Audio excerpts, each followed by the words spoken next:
Início aqui a nossa gravação da aula, depois eu fica disponibilizado, tá? Lembrando sempre que ao final da aula eu já posto diretamente no nosso canal do YouTube. Então, para aquele que também quiser ver as aulas passadas e demais matérias, tudo está colocado na nossa plataforma do YouTube, segundo semestre Uninasal Maracanaú. Tranquilo? Beleza? Bora lá, meu povo, vamos embora. Deixa eu aqui botar aqui na apresentação. Deixa eu descer.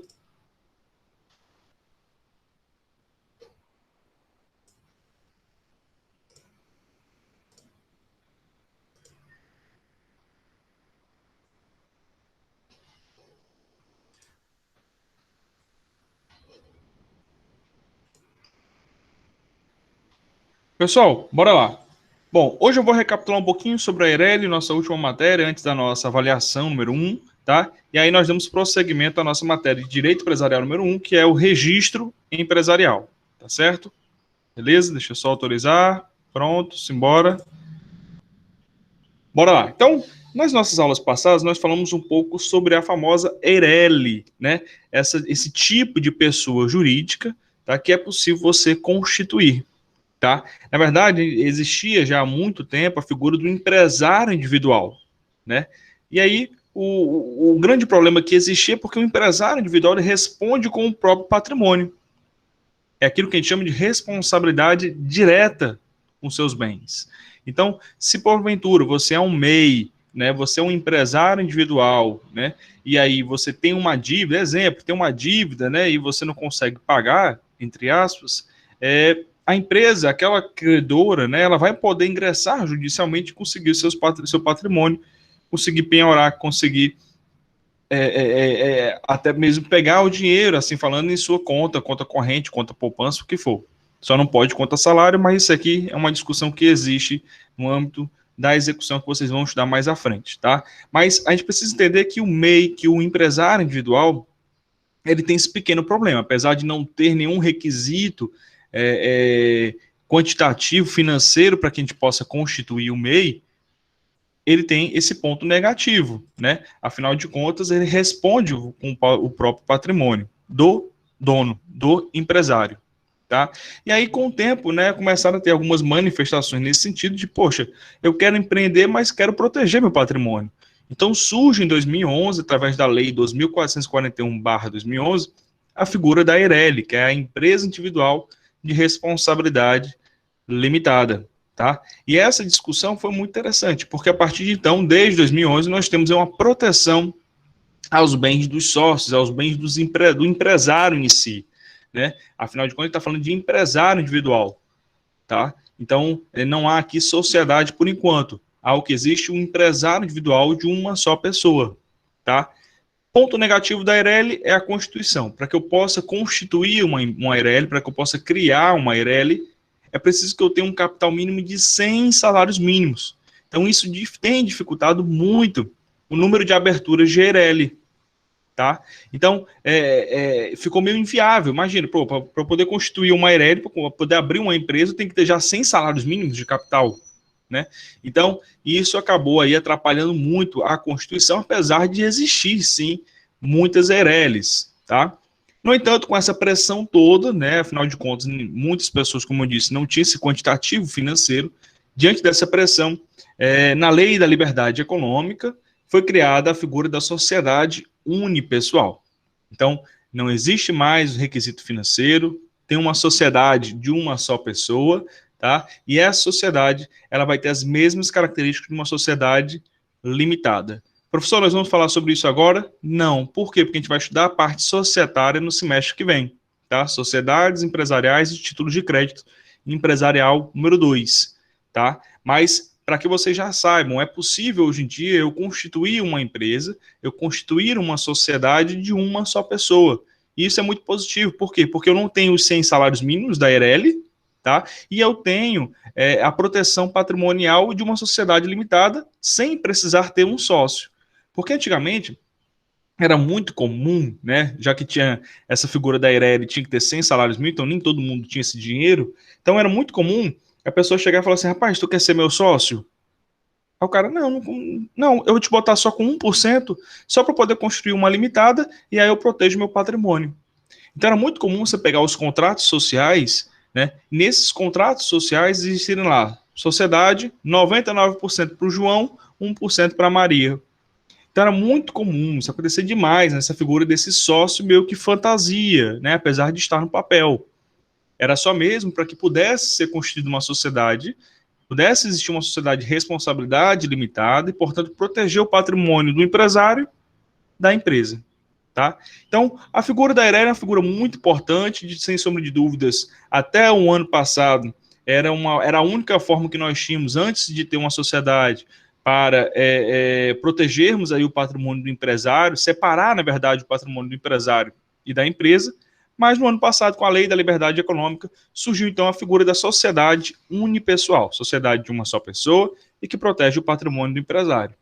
Então a tendência, meu povo, a grande tendência é que a Eireli ela venha ficar em desuso, né? Por quê? Porque se você pode abrir, bora lá, eu quero proteger meu patrimônio, quais são as duas formas que eu tenho? Eireli ou sociedade? Tá, eu posso ser sociedade de uma só pessoa? Pode, desde o ano passado é possível agora. Então, a única diferença, a sociedade unipessoal, você não tem capital mínimo, você não tem os 100 salários mínimos. Então, a tendência é que a Eireli, no passar dos tempos, né, aí pela frente, ela venha deixar de existir, tá? Uma dúvida que volta e me aparece, professor, eu tenho uma Eireli ou eu sou um MEI, eu posso transformar isso em sociedade? Pode, sem problema algum. E o contrário, professor, eu já tenho uma sociedade com um amigo, mas eu estou brigando com ele, não está dando certo, eu posso virar MEI? Pode. Eu posso virar uma sociedade de uma só pessoa? Pode. Eu posso virar uma Eireli? Sem problema algum. Então, os caminhos de ida ou volta são possíveis sem problema algum, tá? Deixa eu ver aqui. A sociedade única não posso colocar sócios. A sociedade única de uma só pessoa, Bárbara, a sociedade unipessoal, né, ela é só de uma só pessoa. Se você quiser incluir outros sócios, sem problema algum. Só que ela passa a ser chamada de sociedade limitada, tá? É a única diferença que existe na nomenclatura, tá? Por que a nomenclatura é tão importante? Isso a gente vai estudar nessa nossa disciplina mais à frente. Porque a partir da nomenclatura você consegue identificar qual é aquele tipo empresarial. Então, quando eu falo em sociedade unipessoal, quem está contratando com ela já sabe, olha, é uma sociedade, tem responsabilidade limitada e uma só pessoa. Quando eu coloco sociedade limitada, eu já sei que responsabilidade limitada e é mais de um sócio. Quando eu coloco lá a partícula Eireli, eu já sei que é uma empresa individual, ou seja, só de uma só pessoa, responsabilidade limitada, e o capital dela mínimo já tem 100 salários mínimos.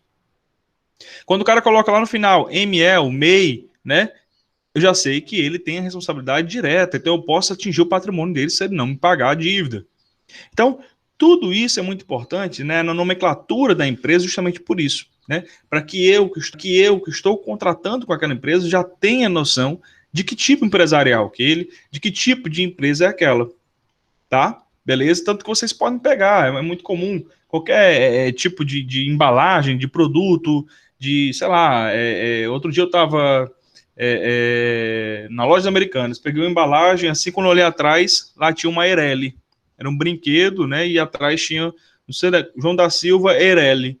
Então, eu já sabia que se tratava de quem produziu aquele produto, né, era uma empresa individual de responsabilidade limitada. Mas que a tendência, como a gente está conversando, é que se vire, né, todo mundo vire uma sociedade de uma só pessoa. Todo mundo que eu falo, aquela que não quer constituir um sócio, tá?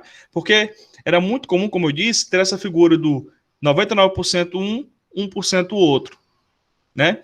Então, era meio chato, porque, poxa, eu queria construir uma empresa, mas eu tenho que arranjar uma pessoa? Eu não posso abrir uma empresa sozinho, não?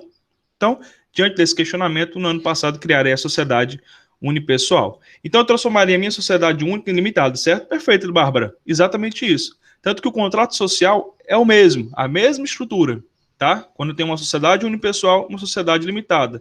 Única diferença, a limitada tem mais de um sócio. E a unipessoal tem uma só pessoa como sócio, né? Sócio dela mesma, né? Uma só pessoa. Tranquilo? Então, bora voltar. Aí, deixa eu... Pronto. Então, essa era a figura da Eireli. A Eireli, deixa até aqui previsto no artigo 44, né, ela fala que do Código Civil, onde diz que a Eireli se faz, sim, presente como uma pessoa jurídica de direito privado. tá? Falamos sobre isso nas nossas aulas passadas, inclusive foi questão de prova, né, salvo engano, acerca dos impedimentos legais. Quem pode constituir uma empresa? Tem que ser maior de idade, capacidade, né? Lembram disso? Apenas duas exceções, herança e incapacidade no decurso. Ou seja, para eu ter uma empresa, para eu constituir uma empresa, eu preciso ter mais de 18 anos, ou seja, ser capaz, tá? Lembrando que nós temos duas exceções para isso, ou seja, eu posso ser menor de idade e constituir uma empresa. Primeira exceção, herança, ou seja, meu pai tinha uma empresa, meu pai morreu, só tem eu de herdeiro. Posso assumir, professor? Pode, sem problema algum. Mas, professor, só tenho 16 anos, não tem problema. Nesse caso, você vai ser assistido, você vai ser representado, a depender da sua incapacidade, tá? Beleza? Opa, calma aí que eu acho que tem alguém pedindo para entrar aqui, deixa eu autorizar. Pronto. Então, essa era um tipo de uma exceção que existia em termos de capacidade. A outra exceção que nós tínhamos era a incapacidade no decurso, né? Ou seja, eu tenho uma empresa, sou capaz, sou maior de idade, minha sanidade mental perfeita, mas no decorrer da empresa eu fico muito estressado, isso vem a me abalar psicologicamente e eu acabo, portanto, ficando incapacitado. Posso continuar, professor? Ou então posso passar para algum... Aí seria herança, né? Mas posso continuar a administração, professor? Pode, sem problema. Nesse caso, você vai ser assistido ou representado. Qual a diferença, professor, de representado e assistido?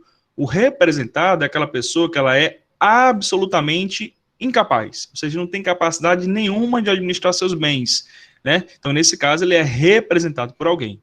O assistido é aquele que é parcialmente, né, incapaz e, portanto, ele tem um pouco de sanidade mental. Então, é possível ele administrar ainda os bens com a ajuda, com o auxílio de um assistente. Tá certo? Tranquilo? Lembrando também que para você constituir uma empresa, às vezes tem uns impedimentos legais. O que isso quer dizer, professor? Alguns tipos de profissões, né, sobretudo os servidores, né, públicos, alguns dos seus estatutos, quando é um estatuto mais específico, quando é um estatuto geral também é previsto, é proibida a constituição de uma empresa. Exemplo, o juiz ele não pode chegar e abrir um restaurante. O juiz ele não pode chegar e abrir ele sozinho, tá? Tô falando nessa situação. Ele sozinho abriu uma empresa. Por quê? Porque é vedado o servidor público, nesse caso, participar, ter uma empresa em que ele seja o administrador. Olha só a exceção que existe aí. É vedado o servidor público ter uma empresa ou administrar ou gerenciar uma empresa, ou gerenciar uma atividade empresarial. Ora, se diz que ele não pode gerenciar, mas ele pode ser um investidor. Daí porque eu disse, entre aspas, que ele não poderia ter uma empresa. O juiz, o servidor, o policial que não pode ter uma empresa, isso é lenda. Na verdade, ele só não pode exercer a gerência daquela empresa. Então é muito comum, por exemplo, eu tinha um chefe na época de estágio, né, que ele era procurador do Estado. Ele não pode ter uma empresa, tá? O Estatuto do Servidor Público do Estado do Ceará veda a profissão de exercer atividade de empresário. E o que ele fazia? Ele, olha, eu não posso, eu sou procurador do Estado, eu não posso ter um restaurante. Ele era doido para abrir um restaurante. E aí, naquela época, ele chamou um colega e falou assim, olha, bora abrir uma filial desse restaurante e tal, não sei o que, bora. Só que eu não posso ser gerente. Então, eu vou entrar aqui nesse restaurante como um investidor. Então, ele tinha a empresa, tinha o restaurante, porém, a gerência ficava em nome de outra pessoa, né, um sócio dele, tá? Então, esse é um detalhezinho muito importante, que a lei, apesar de falar que o servidor público, de maneira geral, tá, vou falar de maneira geral, tem as suas especificidades, mas, de maneira geral, eles têm impedimento legal. A lei diz que eles não podem ser empresários. No entanto, a lei também fala lá no seu estatuto que ele não pode ter poder de gerência ou a administração. Então, ele pode entrar como um sócio, como um investidor, sem problema algum. Tranquilo? Beleza? Show de bola, professor. Então, bora lá. Registro do empresário. Agora a gente começa a entrar numa matéria muito interessante, que de fato é a parte mais burocrática, né, da abertura da empresa. Hoje em dia, esse tipo de procedimento que a gente vai aprender aqui, meu povo, ele é um procedimento todo eletrônico. A gente está falando de um Código Civil de 2002. O nosso Código Civil é de 2002. Então, em 2002 ainda não existia essa figura, né, da abertura de empresa virtual. Você leva menos aí de um dia, né, para se você quiser abrir sua empresa. Se você for um MEI, em poucas horas você abre no seu celular mesmo, você consegue abrir e ter um CNPJ. Tá? Agora, é preciso, portanto, esse registro. Quando a gente vai estudar, é preciso só você entender que nessa época, nessa legislação, 2002, nós estamos tratando de uma época onde não existia ainda a informatização, assim dizendo, das coisas, dos procedimentos, tá? Mas hoje em dia, 2020, todo esse procedimento que a gente vai estudar aqui no Código Civil, ele é um procedimento virtualizado, tá? Tranquilo? Show de bola, professor. Então, bora lá. Primeira coisa que é importante de saber, artigo 967 do Código Civil, é obrigatória a inscrição do empresário no Registro Público de Empresas Mercantis da respectiva sede antes do início da sua atividade. O que isso quer dizer, professor? Isso quer dizer que é obrigatório você regularizar a sua empresa, registrar a sua empresa. Professor, mas eu conheço um monte de gente que nunca foi na junta comercial, nunca entrou no cartório, nunca registrou nada. Beleza, show de bola. Esse caso é uma exceção. Na verdade, a legislação diz que é obrigatória. Ou seja, todo mundo, ao empreender no Brasil, ela deve registrar lá no Registro Público de Empresas Mercantis, que aqui nós vamos traduzir como junta comercial, tá? Então, eu tenho uma empresa, eu tenho que registrar, professor? Tenho, sou obrigado. Se eu não registrar, não tem problema, você não vai sofrer nenhuma penalidade. Agora sim, você vai exercer uma atividade de maneira irregular. O que isso quer dizer, professor? Qual é o malefício que eu vou ter por não me regularizar? Diversos. Primeiro, você não vai conseguir financiamento se precisar algum dia. Segundo, você não pode ter acesso à recuperação judicial e à falência, porque ela exige que você esteja regularizado. Terceiro, alguns contratos, alguns fornecedores exigem que você esteja registrado na junta para que ele feche um tipo de contrato. Então, existem diversos pontos que é muito importante você colocar na balança, se vale a pena ou não ficar de maneira irregular, tá? Mas de prática, de ordem, né, é obrigatória a inscrição do empresário na junta comercial, tá? É obrigatório. 967 é muito claro. Então, é obrigatório a todo empresário. Ah, eu tenho um amigo. Ele é uma exceção. A regra prevista no Código Civil é que todos devem obrigatoriamente se inscrever lá na junta comercial e antes do início da sua atividade. Olha que interessante. É muito comum a pessoa, ela já começa a empreender e depois ela vai se registrar. Geralmente é esse o caminho, porque quando você está no início, você não tem muito dinheiro, né, para que você possa gastar junto à junta comercial. Então é muito comum você começa uma atividade de maneira irregular e depois se regulariza, tá? Professor, aqui diz que tem que ser antes. Beleza, essa é a regra, mas na prática a gente sabe que não tem problema algum. Você estava irregular, você já estava começando ali a sua atividade e aí quis, portanto, se regularizar porque você viu que não compensava você ser irregular, tá? Então, a inscrição na junta comercial ela é obrigatória. Você faz lá na junta e vamos já falar sobre isso. E segundo, tem que ser antes do início da sua atividade. Pode ser depois? Pode. E é uma forma de regularizar também, tá? Observação é a caracterização. Professor, o que é a caracterização da atividade de empresário?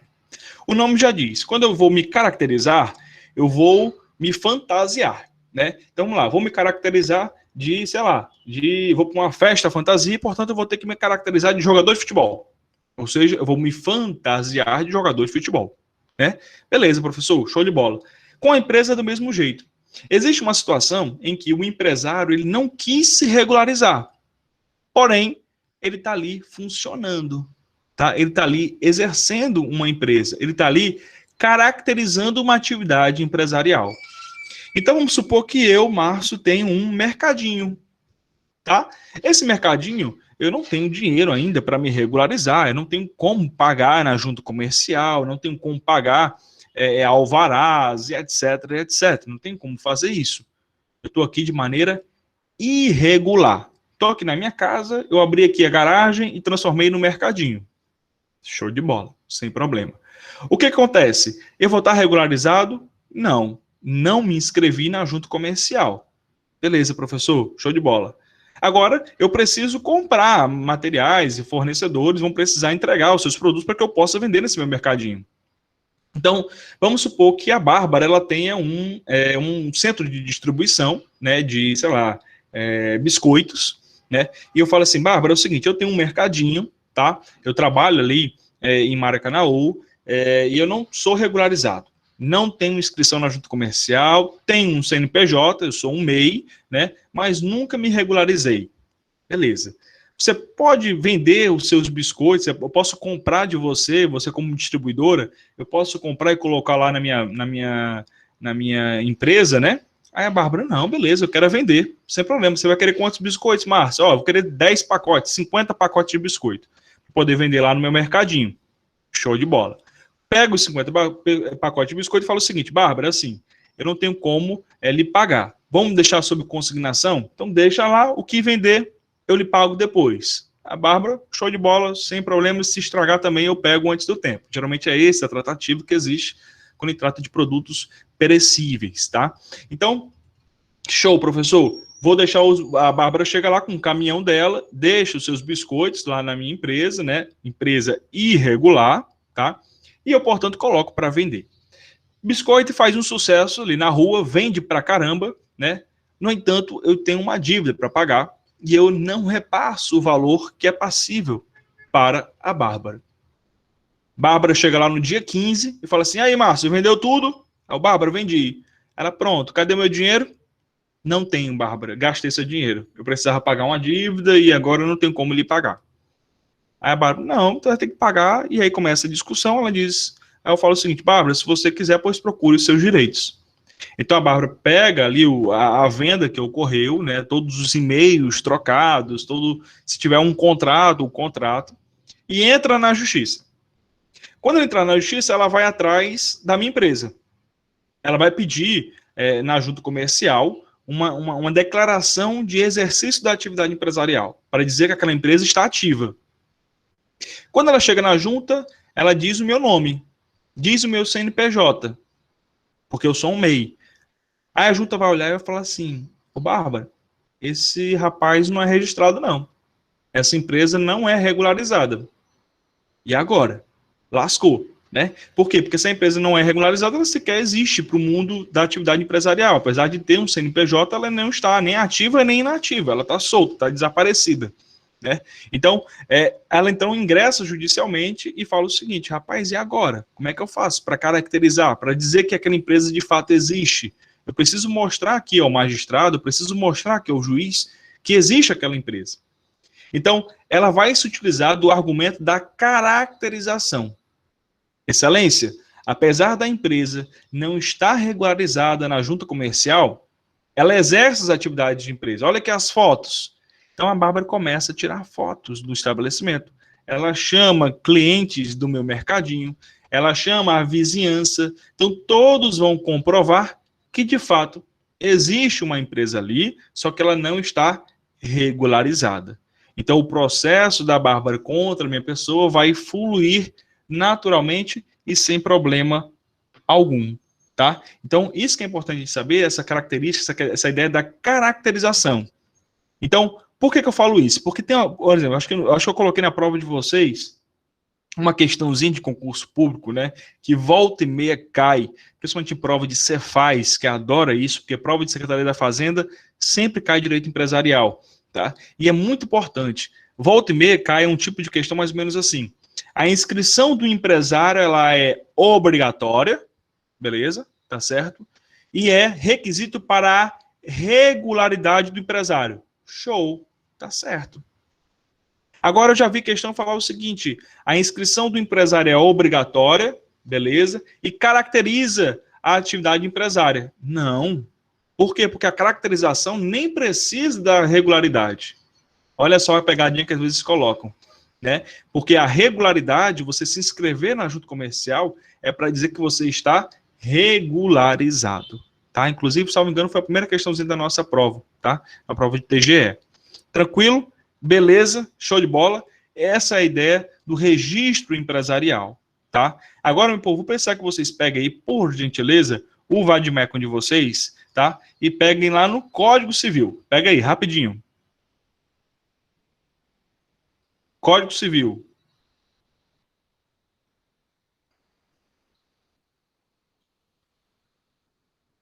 Pegaram? 968. Bora lá. Artigo 968 vai dizer o seguinte: a inscrição do empresário far-se-á mediante requerimento que contenha o seu nome, nacionalidade, domicílio, estado civil e, se casado, regime de bens.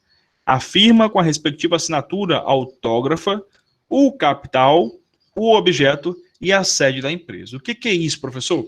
Bom, eu então tenho, né? A lei fala que eu sou obrigado a me regularizar. Então, eu vou lá regularizar. O que eu faço? Primeira coisa, vou na junta comercial.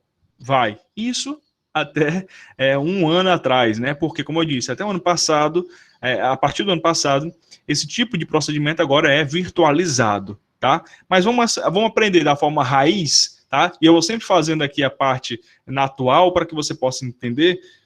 Mas na forma raiz, eu tenho que ir lá na junta comercial para que eu possa entender o que o código quer dizendo, tá?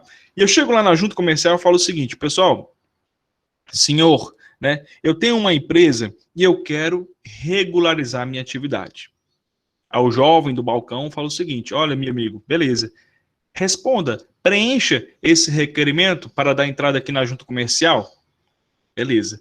Quando eu pego esse requerimento, é uma folhazinha que eu tenho que preencher, lá vai ter justamente esses dados, né, que estão previstos no artigo 968. O quê? O meu nome, a minha nacionalidade, o meu domicílio, o meu estado civil, se eu for casado, o regime de bens, tá? Que é mais a firma, ou seja, a minha assinatura, tem que ter. O capital, você vai investir quanto de capital? Ah, vou botar R$ 1.000, R$ 2.000, R$ 3.000, enfim, tem que ter um capital. E um objeto, ou seja, o que é o objeto da empresa? O que ela produz? Ah, essa empresa aqui, o objeto dela é serviços educacionais. Beleza. Essa empresa aqui, o objeto dela é produção de roupas. Então, o objeto da empresa é aquilo que ele vai oferecer como produto ou como serviço. Tá? Sede da empresa, o que é isso? Onde que a empresa está localizada? É a sede da empresa. Então, no requerimento de empresário, lá na junta comercial, na folhinha que ele vai te dar para você preencher, hoje, mais uma vez, essa observação, essa folhinha, ela é virtualizada, você preenche no seu próprio computador, tá? E aí, esses requisitos, portanto, do artigo 968 serão preenchidos, tá? Observação muito importante. Sociedades, quando a gente fala em sociedade, tá? Nós temos uma pequena observação a ser feita. Sociedade limitada ou sociedade unipessoal, a gente vai ter, para regularizar uma empresa, o requerimento, beleza? Só que eu vou acrescentar um tipo de contrato. Que contrato é esse, professor? Sociedades limitadas, ou seja, sociedades de mais de uma pessoa, tá? Em que há uma responsabilidade limitada, eu vou precisar, além do requerimento, o contrato social. Vocês já ouviram falar sobre isso? Tem uma galera aqui que é contábil, né? Tem uma galera aqui que é da administração, que já ouviu falar um pouco sobre isso. O que é o contrato social? O nome já diz, contrato, ou seja, eu vou ter um contrato entre partes. Quem são essas partes? Os sócios. Por isso que o nome é contrato social. Contrato em sociedade. Então, eu, Bárbara, Malta, nós três vamos montar uma empresa. Então, eu vou fazer um contrato social, ou seja, um contrato entre sócios.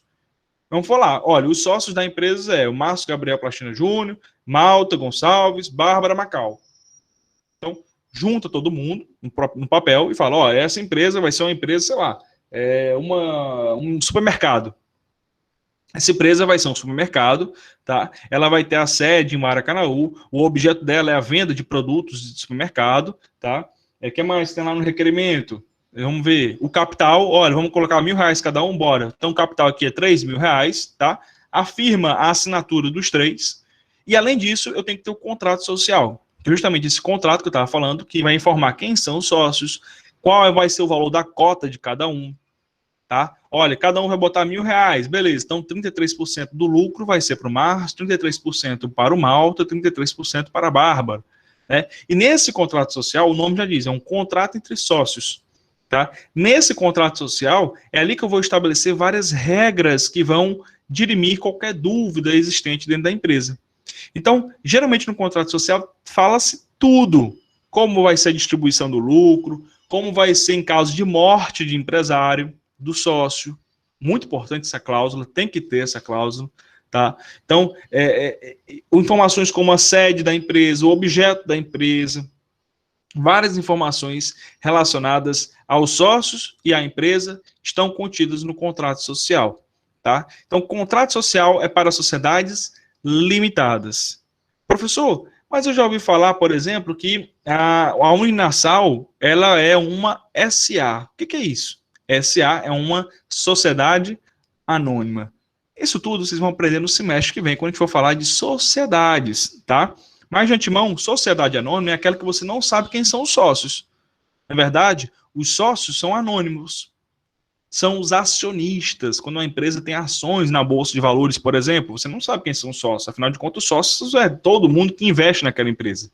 Tá? Então, esse tipo de empresa, ela não tem um contrato social, não tem um contrato entre os sócios. O que existe é um estatuto social. Essa é uma grande diferença muito importante. Contrato social é para sociedade limitada, estatuto social é para SA, é para sociedades anônimas. Beleza? Tranquilo? Show de bola, meu povo? Só para finalizar, conceitos interessantes. Filial e agência é uma coisa mais relacionada à doutrina, tá? Filial é uma sociedade empresária que atua sob a direção e administração de outra, ou seja, nós temos uma matriz e eu vou abrir uma filial. Essa empresa, ela funciona, tá? Ela funciona, mas mediante a administração da matriz. Quem manda é a matriz. Exemplo, Uninasal Maracanaú. Nós somos uma filial da Uninasal Recife. Então, quem controla tudo? Recife. A gente aqui, a parte administrativa, a gente, é óbvio, né? A gente coordena o curso, etc. Mas a parte administrativa vem da matriz, tá? Nós somos uma filial. Tranquilo? A agência é uma empresa especializada em prestação de serviços. Então, por exemplo, eu vou abrir uma agência do Banco do Bradesco, uma agência do Banco do Brasil. Então, nesse caso, é uma agência, uma empresa que vai estar especializada em alguma prestação de algum serviço. Tá? No caso aqui é o serviço bancário. Tá? Era só mesmo para a gente fazer isso aqui, porque volta e meia alguns livros trazem esses dois conceitos, mas a gente vai conversando por aqui. Tá? Duas observações importantes. Única exceção ao registro obrigatório são exercentes de atividade econômica rural, tá? Ou seja, quem exerce alguma atividade econômica rural, o que é isso, professor? Agricultura e pecuária. Se eu exerço, se eu planto, se eu tenho gado, como é você da área rural, o Estado brasileiro, por meio do Código Civil, falou o seguinte, olha, essa galera do rural não precisa se regularizar, só se quiser, tá? Não vou obrigar. É a única exceção que existe contra a inscrição obrigatória. Então, a galera do rural, quem exercer agricultura e pecuária, não precisa se regularizar. Pode ficar irregular sem problema algum, tá? Por quê? Porque a gente sabe que numa parte rural, apesar de ter muita gente com muito dinheiro, com muita estrutura, existe também aquele cara muito humilde, né? Então, aquele cara, aquela pessoa, aquele senhorzinho, né? Ele não tem como se regularizar. Então, o próprio Código Civil já coloca ele como uma exceção. E, por fim, para a gente finalizar a nossa aula de hoje, Estatuto da OAB, olha o que ele fala. Os atos de registro, eles devem estar assinados por advogado. Então, todo contrato social, todo estatuto social, todo tipo de requerimento para abertura de empresa tem que ter uma assinatura de advogado, tá?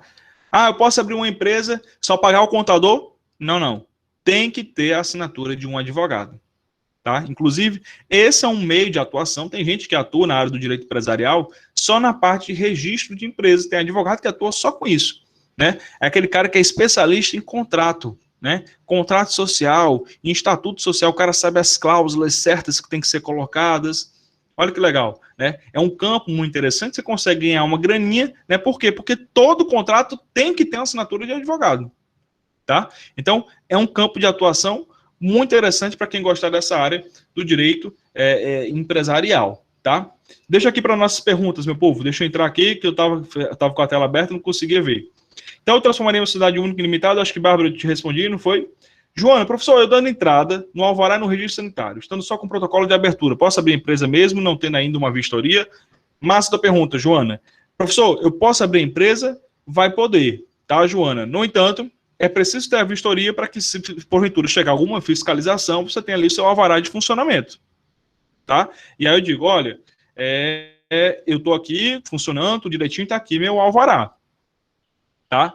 Pode sim, sem problema algum, tá? Porque quando você vai abrir, você abre um protocolo, como bem colocou a Joana. Agora, eu não posso esperar a boa vontade, né, da prefeitura, da vigilância sanitária, não sei qual é o órgão de atuação da sua empresa, para chegar até a minha empresa. Então, eu com o protocolo, eu abro a minha empresa, porque se porventura chegar uma fiscalização, eu digo, opa, calma aí, tá aqui, ó, protocolo de abertura, tá? Então, não posso ficar esperando o bel prazer para poder abrir minha empresa. Então, já comecei, no entanto, já tenho um pedido. Culpa não é minha, tá? Professor, explica novamente a diferença entre contrato social e estatuto social na hora, Daniel. Nós temos dois tipos de contratos entre sócios, vamos assim colocar, tá?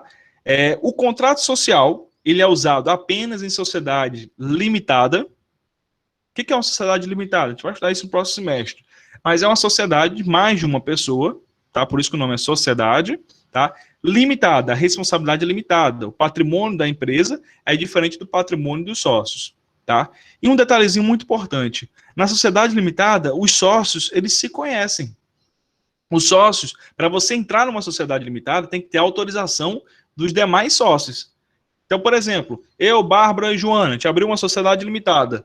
Para o Daniel entrar, a gente tem que autorizar. Sociedade limitada, justamente, ela é muito utilizada em empresas familiares, em empresas entre amigos, né? Pessoas que se conhecem. Então, aí nesse tipo de empresa, o nome que é dado, Daniel, é o nome para esse tipo de contrato, é o nome chamado de contrato social. Já nas empresas e sociedades anônimas, ou seja, você não sabe quem são os sócios, você sabe quem é o presidente da empresa. No caso da Uninasal, é o Janguier Diniz, né? Mas você não sabe quem são os sócios. Por quê? Porque como uma sociedade anônima, o nome já diz, ela é anônima, tá? E nesse caso, quem são os sócios? Os acionistas. É aquela galera que investe. Por exemplo, eu sou sócio da Petrobras, eu tenho uma ação da Petrobras.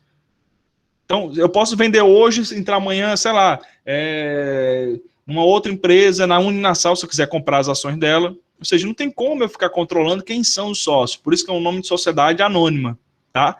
Então, nesse tipo de empresa, não tem como, por exemplo, eu conhecer as pessoas, muita gente entrando e saindo, a ação valorizou, eu vendi, a ação desvalorizou, eu comprei, né? Então, esse tipo de empresa, que é a sociedade anônima, o nome do documento que é dado se chama Estatuto Social, tá? Mas o que é importante saber nisso é o seguinte, é essa diferença entre os dois, tá? Contrato social e estatuto social. Contrato eu só uso para sociedades limitadas. Estatuto eu só uso para sociedades anônimas, tá? Beleza? Por que eu falo isso? Porque já aconteceu várias vezes, já tive reuniões com contadores, com advogados, e o grande colega advogado chegava lá e falava assim, olha, o estatuto social da minha sociedade limitada, opa, calma aí que essa aqui doeu no ouvido, o estatuto social da sociedade limitada está errado. Na verdade é o contrato social, tá? Como vice-versa já aconteceu também. O cara chegar e falar assim, olha, é uma sociedade limitada, beleza, me passa teu contrato social. Aí eu, ixi Maria, esse aqui não sabe nem onde é que tá pisando, né? Por quê? Porque o contrato social não se pede para a sociedade anônima, pede para a sociedade limitada, tá? Beleza? Então, só para a gente fechar essa nossa aula de hoje, tivemos um conteúdo muito interessante, que é a parte de registro de empresa, tá? Na nossa aula que vem, a gente continua essa matéria, tá? Essa aula ela foi gravada, ela vai ser disponibilizada daqui a pouco, só assim que liberar aqui essa gravação, eu já posto para vocês no canal do YouTube, tá? Tranquilo? E aí faz as atividades, né? Quem quiser depois fazer atividade híbrida aí, né? Que não vai contar como prova, mas façam, né? Para vocês exercitarem esse conhecimento. Dê uma lida nos livros, tá? Livro do André Santa Cruz, um livro muito bom, gosto bastante nessa área do direito empresarial, ele explica bem direitinho essa parte de registro, tá? Vale muito a pena, tranquilo? Beleza? Ô, pessoal, tão boa e rápido, não é, Bárbara? Essa nossa aulinha de TGL é muito rápida, né? Então tem que ser um pouco mais corrido, porque senão a gente fica atrasado no conteúdo. Mas, de toda forma, meu povo, a gente conseguiu explicar bem, conversar bem, rapidinho, mas deu certo, tá? Então, se aprofunda nesse conhecimento, vale muito a pena. Indico, portanto, o livro do André Santa Cruz, tá? Eu tenho ele aqui, vou até postar no grupo para quem chegou depois e não tem esse livro em PDF. Quem quiser dar uma lida, eu adoro o livro dele, é bem didático, bem fácil de ser compreendido. Show de bola, meu povo! tudo certo, vocês agora seguem para a aula do Bruno, Teorias e Fundamentos da Constituição, tá? E aí eu vou já disponibilizar lá no nosso canal do YouTube a nossa aula de hoje. Show de bola? Valeu demais. Muito obrigado pela atenção de todos e até a próxima. Vou parar aqui a gravação agora